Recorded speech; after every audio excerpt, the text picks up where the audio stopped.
தாய் தமிழ் உறவுகளுக்கு வணக்கம். அதிமுக எம்எல்ஏக்கள் 2 பேர் அமைச்சராகின்றனர்.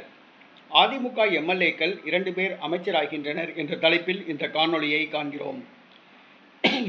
தற்பொழுது அமைச்சர்களாக உள்ள சரத்குமார் மற்றும் ஜெகதீஸ்வரி 2 பேர் அமைச்சர் பதவியிலிருந்து நீக்கப்பட உள்ளனர்.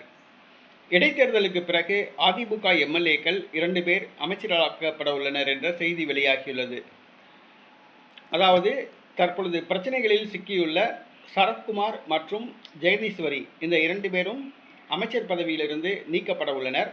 அவர்களுக்கு பதிலாக அதிமுகவிலிருந்து தங்கள் பதவிகளை ராஜினாமா செய்து தமிழக வெற்றி கழகத்தில் இணைந்த 2 பேர் அமைச்சர்களாகின்றனர்.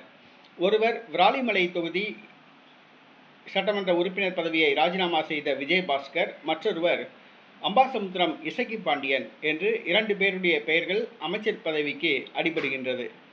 இந்த 2 பேரும் அதிமுக ஆட்சியில் அமைச்சர்களாக இருந்தவர்கள் என்பது குறிப்பிடத்தக்கது.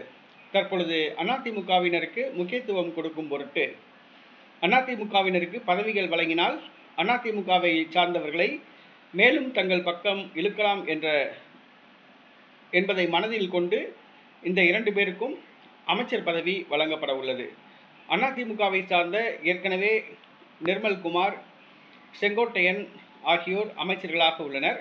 தற்பொழுது அதிமுகவை சார்ந்த மேலும் 2 பேர் அமைச்சர்களாக உள்ளனர். அதிமுக கோட்டையை உடைத்து சுக்குநூறாக்குவது என்ற முடிவுக்கு ஜோசப் விஜய் வந்துள்ளார்.